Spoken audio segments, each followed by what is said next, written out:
ভারত নাকি ডব্লিউটিও ছাড়তে পারে। ইউনাইটেড নেশনে নাকি খোলা ভাষায় সতর্কবার্তা দেওয়া হয়েছে। আর সবথেকে গুরুত্বপূর্ণ কথা, ভারত কারোর চাকর নয়। এই কথাগুলি শুনতে অনেকের কাছে হয়তো একটু অ্যাগ্রেসিভ লাগবে, কিন্তু আজকের বিশ্ব ব্যবস্থার দিকে তাকালে বোঝা যায় যে এটাই বাস্তবতা। আজকের দুনিয়ায় নিয়মকানুন বেশি আছে বইয়ের পাতায়, কিন্তু বাস্তবের সিদ্ধান্ত হয় ক্ষমতার জোরে। ইউনাইটেড নেশনস হোক বা ওয়ার্ল্ড ট্রেড অর্গানাইজেশন, এইসব আন্তর্জাতিক সংস্থা এখন অনেকটাই বক্তৃতা দেওয়ার মঞ্চে পরিণত হয়েছে।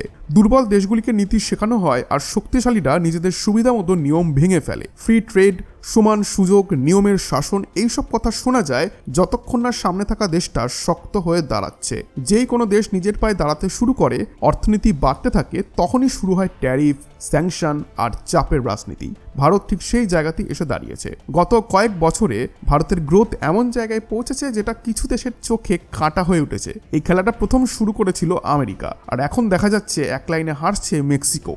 এখন অনেকেই ভাবতে পারেন মেক্সিকো এমন কি বড় খেলোয়াড়, কিন্তু বাস্তবতা ঠিক উল্টো। আজ মেক্সিকো নর্থ আমেরিকার সাপ্লাই চেনের ব্যাকবোন। আমেরিকার অর্ধেকেরও বেশি ইন্ডাস্ট্রি সরাসরি বা পরোক্ষভাবে মেক্সিকোর ওপর নির্ভরশীল, আর ভারত এই রুটটাই ব্যবহার করে নিজের অনেক পণ্য মার্কিন বাজারে পৌঁছে দিত। এই কারণেই যখন হঠাৎ করে মেক্সিকো নতুন ট্যারিফ সিস্টেম চালু করার ঘোষণা করলো, তখন বিষয়টা শুধু ভারত বা মেক্সিকোর ওপরেই আটকে থাকেনি, পুরো সাপ্লাই চেনটাই এক ঝাঁকুনিতে নড়ে উঠেছে। মেক্সিকো পরিষ্কার জানিয়ে দিয়েছে যেসব দেশের সঙ্গে তাদের ফ্রি ট্রেড এগ্রিমেন্ট নেই, সেই সব দেশের হাজার হাজার পণ্যের ওপর ভারী শুল্ক বসবে। আর এই তালিকায় সবার উপরে উঠে এসেছে ভারতের নাম। গাড়ি, অটো পার্টস, টেক্সটাইল, জুতো, plastic, metal, chemical, Pharma, engineering goods, যে সেক্টরে ভারত ধীরে ধীরে জায়গা তৈরি করছিল, আজ সেগুলি সরাসরি নিশানায়। কিছু পণ্যে 35% আর কিছুতে 50% ট্যারিফ বসানোর প্রস্তুতি চলছে। প্রশ্ন একটাই যে এটা হঠাৎ কেন? এর উত্তর খুব সোজা, চাপ।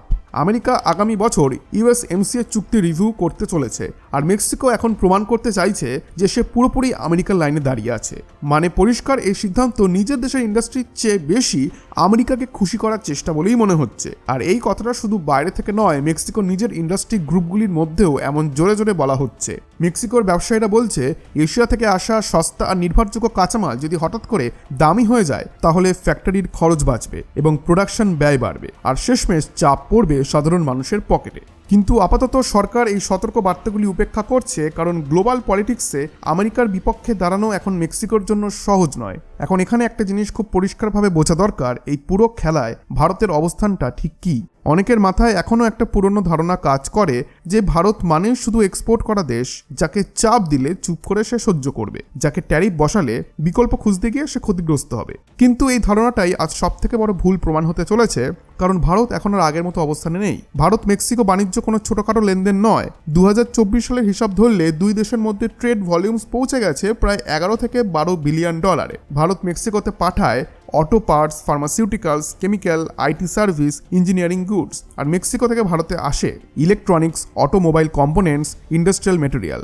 এখানে সবথেকে গুরুত্বপূর্ণ বিষয়টা অনেকেই মিস করে যায়, মেক্সিকোর অটো ইন্ডাস্ট্রিতে ব্যবহৃত বহু গুরুত্বপূর্ণ পার্টস সরাসরি ভারত থেকেই যায়। মানে এই সম্পর্কটা একতরফা নয়। ভারত ক্ষতিগ্রস্ত হলে তার ঢেউ গিয়ে মেক্সিকোর ফ্যাক্টরিতেও আছড়ে পড়বে। কিন্তু আপাতত মেক্সিকো সম্ভবত ধরে নিয়েছে ভারত চাপে পড়বে, চুপচাপ লোকসান মেনে নেবে আর পরিস্থিতির সঙ্গে নিজেকে মানিয়ে নেবে। এটাই তাদের সবথেকে বড় ভুল হিসাব, কারণ আজ ভারতের হাতে এমন কিছু কার্ড আছে যেগুলি 10 বছর আগেও ছিল না। এক হচ্ছে বিশাল ঘরোয়া বাজার, 2 আগের চেয়ে অনেক বেশি শক্ত ম্যানুফ্যাকচারিং বেস, 3 হচ্ছে বিকল্প সাপ্লাই চেন, আর 4 আর সবথেকে গুরুত্বপূর্ণ বিশ্বজুড়ে বাড়তে থাকা কূটনৈতিক প্রভাব। ভারত এখন শুধু প্রডিউসার নয়, ভারত এখন একটা ম্যাসিভ কনজিউমার মার্কেট। এই জায়গাতেই মেক্সিকোর মতো দেশের জন্য চিন্তার কারণ হয়ে দাঁড়াতে পারে, কারণ ভারত খুব চাইলেই বেছে বেছে মেক্সিকো থেকে আসা কিছু পণ্যের ওপর কাউন্টার ট্যারিফও বসাতে পারে। আর ভারতের বাজার মেক্সিকোর তুলনায় অনেকটা বড়। ফার্মা, অটো, ইলেকট্রনিক্স এই সেক্টরগুলিতে যদি ভারত করা অবস্থান নেয়, তাহলে তার প্রভাব মেক্সিকোর কোম্পানিগুলি অনেক বেশি অনুভব করবে। কিন্তু এখানে আসল লড়াইটা শুধু ট্যারিফের নয়,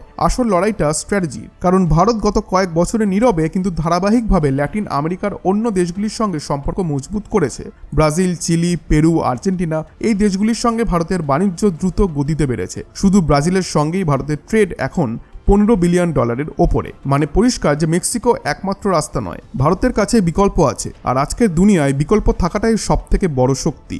এখন এখান থেকে এই প্রশ্নটা আরো বড় হয়ে যায়, যদি ডব্লিউটিও আর ইউনাইটেড নেশন সত্যিই দুর্বল দেশগুলির স্বার্থ রক্ষা করতে না পারে, যদি বড় দেশগুলির নিয়ম ভাঙলেও কেউ কিছু না বলে, তাহলে ভারত কি শুধু নিয়মের দোহাই দিয়ে বসে থাকবে, নাকি নিজের স্বার্থ রক্ষার জন্য নতুন রাস্তা খুঁজবে? এই প্রশ্নটাই এখন আন্তর্জাতিক রাজনীতির কেন্দ্রবিন্দুতে। আর ঠিক এখান থেকেই শুরু হচ্ছে আরো বড় খেলাটা। কারণ প্রশ্নটা আর শুধু মেক্সিকোর ট্যারিফে আটকে নেই, প্রশ্নটা অনেক বড়। গ্লোবাল সিস্টেম আসলে কাদের জন্য কাজ করে? কাগজে কলমে WTO আর ইউনাইটেড নেশনস আজও আছে, নিয়ম আছে, নীতি আছে, কমিটি আছে, কিন্তু বাস্তবে যখন বড় দেশগুলি নিয়ম ভাঙে তখন এই সংস্থাগুলি প্রায় দর্শকের ভূমিকায় চলে যায়। যখন শক্তিশালী দেশ নিজের স্বার্থে ট্যারিফ বাড়ায়, যখন রাজনৈতিক চাপে বাণিজ্যকে অস্ত্র বানানো হয়, তখন কোনো জরুরি বৈঠক হয় না, কোনো শাস্তি হয় না। এই জায়গাতেই ভারতের সামনে সব থেকে গুরুত্বপূর্ণ প্রশ্নটা দাঁড়িয়ে যায়। ভারত কি শুধু নিয়মের বই হাতে নিয়ে বসে থাকবে, নাকি নিজের স্বার্থ রক্ষার জন্য কঠিন সিদ্ধান্তও নেবে? এই কারণেই যখন বলা হয় ভারত প্রয়োজনে WTOর সদস্যতা ছাড়ার কথাও ভাবতে পারে, তখন এটাকে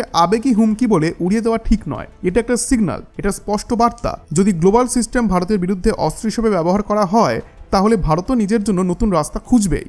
ভারত কারোর অধীনে কাজ করে না, ভারত কারোর চাপেও চলে না। আর এই বার্তাটা এখন শুধু বাইরে নয়, আমেরিকার ভেতরেও ধীরে ধীরে প্রতিধ্বনিত হচ্ছে।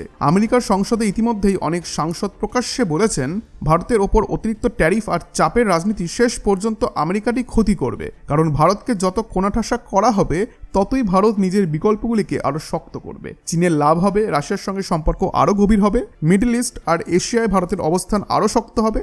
এখন এই কথাগুলি আর শুধু বিশ্লেষকদের আলোচনা নয়, এগুলি সংসদীয় নথি আর বিজনেস লবির আলোচনাতেও ঢুকে পড়েছে। এই কারণেই মোদি আর পুতিনের বৈঠকের ছবিগুলি বারবার সামনে আনা হচ্ছে। এই ছবিগুলি নিছক কূটনৈতিক সৌজন্য নয়, এগুলি একটা সতর্ক বার্তা ভারতের হাতে অপশন আছে, আর ভারত সেগুলি ব্যবহার করতেও দ্বিধা করবে না। মেক্সিকোর অবস্থানটা এখানেই সবথেকে জটিল হয়ে ওঠে। একদিকে আমেরিকাকে খুশি রাখার বাধ্যবাধকতা, অন্যদিকে ভারতের মতো বড় দীর্ঘমেয়াদী পার্টনারকে উপেক্ষা করার ঝুঁকি। মেক্সিকো জানে আমেরিকাকে রাগানো তার জন্য বিপজ্জনক, কিন্তু এটাও সে ভালোভাবেই বোঝে ভারতকে হালকাভাবে নেওয়াটাও সহজ নয়। এই দ্বন্দ্বই আগামী দিনে মেক্সিকোর পলিসি ঠিক করবে। যদি তারা বেশি করা হয়, তাহলে নিজের দেশের ইন্ডাস্ট্রি, মুদ্রাস্ফীতি আর কর্মসংস্থানের উপর চাপ বাড়বে। আর যদি তারা আলোচনার টেবিলে ফেরে, তাহলে স্বীকার করতে হবে ভারতের সঙ্গে সংঘাতের পথটা সঠিক ছিল না। এই পুরো খেলায় ভারতের সবথেকে বড় শক্তি একটাই, তার ঘরোয়া চাহিদা। এখন ভারত এমন একটা বাজার যেখানে বিশ্বের প্রায় সব বড় বড় কোম্পানি জায়গা করতে চায়। মেক্সিকোর বহু কোম্পানিও ভারতকে ভবিষ্যতে গ্রোথ মার্কেট হিসেবে দেখছে। এই জায়গাটাই ভারতের সবথেকে বড় লিভারেজ। যদি ভারত পরিষ্কার করে জানিয়ে দেয় ব্যবসা হবে পারস্পরিক সম্মানের ভিত্তিতে, চাপ আর একতরফা শর্তে নয়, তাহলে ছবিটা খুব দ্রুত বদলে যেতে পারে। বন্ধুরা, ইতিহাস একটাই কথা বারবার প্রমাণ করেছে, ট্যারিফ যুদ্ধের কোনো স্থায়ী বিজয়ী হয় না, কিন্তু যে দেশ সঠিক সময়, সঠিক কৌশল আর ঠান্ডা মাথায় সিদ্ধান্ত নেয়, সেই দেশ সংকটকে সুযোগে বদলে দিতে পারে। আজ ভারত ঠিক সেই জায়গাতেই দাঁড়িয়ে আছে। এক সময় ছিল যখন ভারতের ওপর কেউ ট্যারিফ বসাতো, বাধা দিত, আর ভারত শুধু বিবৃতি দিয়েই দায় সেরে ফেলতো। কিন্তু সেই ভারত আর নেই। আজ ভারতের ম্যানুফ্যাকচারিং ক্যাপাসিটি শুধু নিজের দেশের চাহিদা মেটানোর জন্য নয়, আজ ভারত এমন অবস্থায় পৌঁছেছে যেখানে সে বিশ্বের প্রয়োজনীয় পূরণ করতে পারে।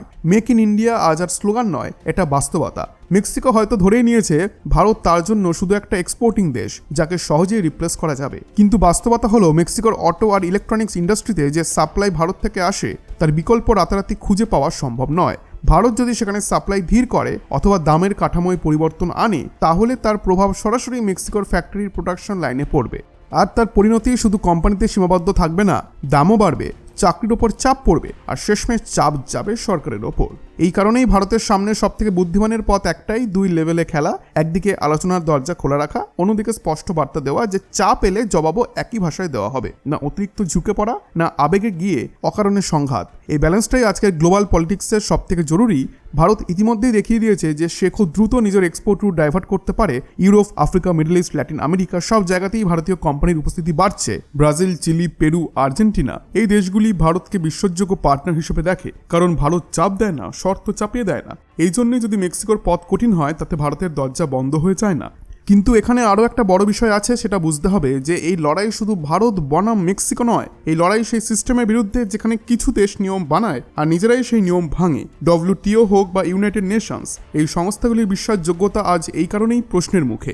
কারণ যখন সত্যিকারের সিদ্ধান্ত নেওয়ার সময় আসে, তখন এরা নীরব দর্শক হয়ে যায়। এই কারণেই যখন বলা হয় ভারতকে WTOর মতো সংগঠন থেকেও বেরিয়ে আসার কথা ভাবতে হতে পারে, তখন সেটা রাগের কথা নয়, এটা স্ট্র্যাটেজি। এটাই এই পুরো ঘটনার সবথেকে বড় মেসেজ। বন্ধুরা, এই বিষয়ে আপনারা কি মনে করেন? আপনাদের মতামত অবশ্যই কমেন্ট বক্সে লিখে জানাবেন। এই ভিডিওটি যদি আপনাদের ভালো লেগে থাকে, তাহলে লাইক করুন, শেয়ার করুন, আর এমন গভীর এবং বাস্তব আর স্ট্র্যাটেজিক বিশ্লেষণের জন্য চ্যানেলটিকে সাবস্ক্রাইব করতে ভুলবেন না। কারণ সামনে যা আসছে তা শুধু খবর নয়, ভারতের ভবিষ্যৎ ভবিষ্যতের দিক নির্দেশ।